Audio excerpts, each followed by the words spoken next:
Let me explain in the beginning of this video that there is a difference between note-taking and note-making.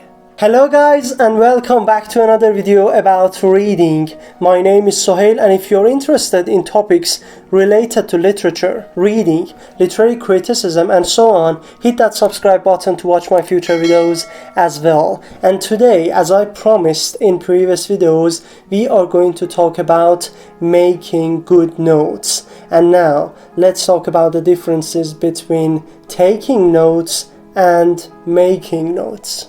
I'm sure that you get information about taking notes all over the YouTube and also other social platforms, and people are talking about taking notes. But taking notes is a kind of passive procedure of recording words, like a secretary doing dictation and so on. But we are going to talk about making notes, which is a much more deep work in hand. To make notes demands your full attention, and you need to be aware of the patterns of thoughts, its direction and development.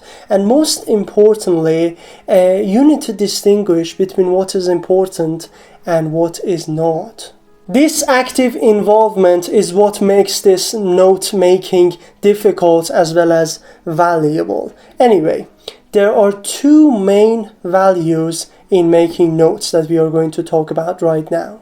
First, note-making requires active participation in the learning system, and you are not just recording what others thought and what others write in their books. So you have an active participation in this kind of writing notes, and this is very important. Second, we can use these notes when the time comes to review the materials and relate them all together. So these notes are very important and very significant and help you not only to recall and memorize information, but also to understand the materials in the total context of what you are making notes of, and not only a series of separate chapters or lectures. So this is very important, that we have a total context, we have a coherent total context of making notes, and this is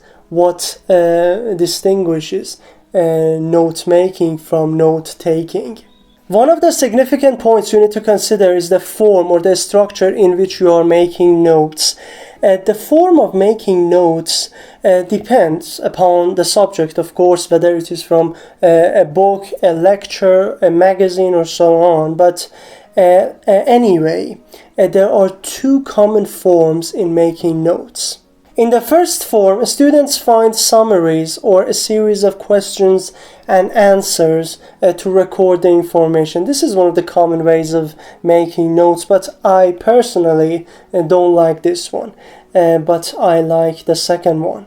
In the second form, which is the most common way of making notes, students use outlines, and these outlines indicate logical divisions, coherent structure and developments in making important notes. I actually recommend the outline form, but you may want to experiment to determine the best form that suits your personality and your purpose.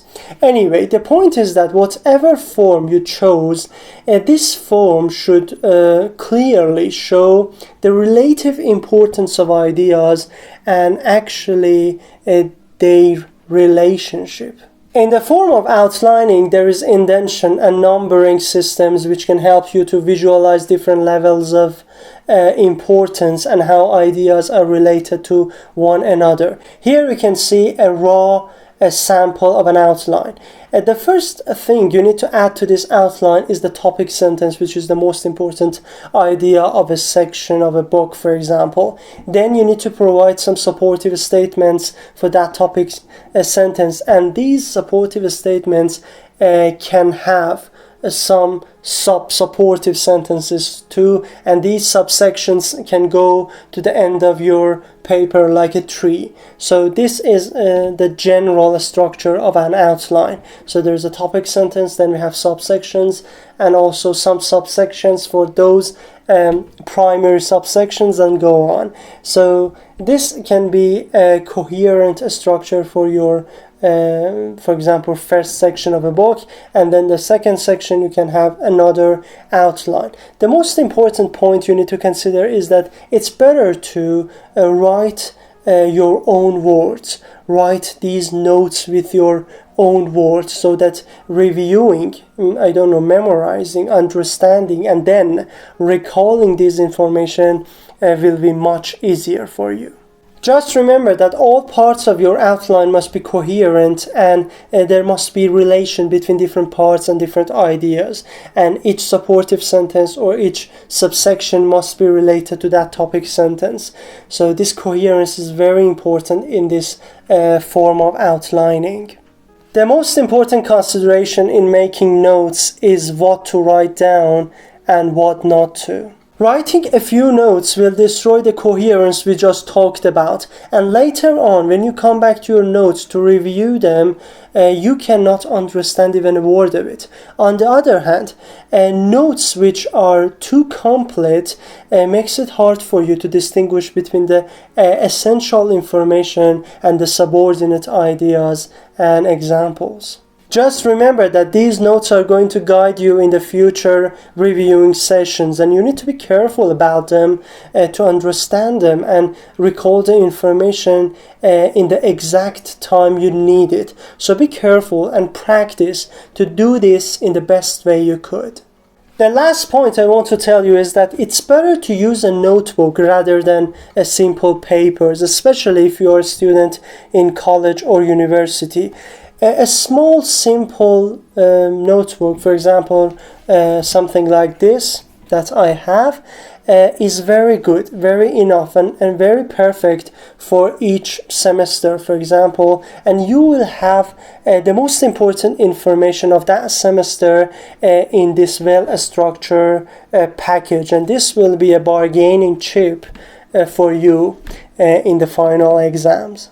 Thank you guys for watching this video, and I hope these information will be helpful for your studies, your exams, and also generally your personal readings.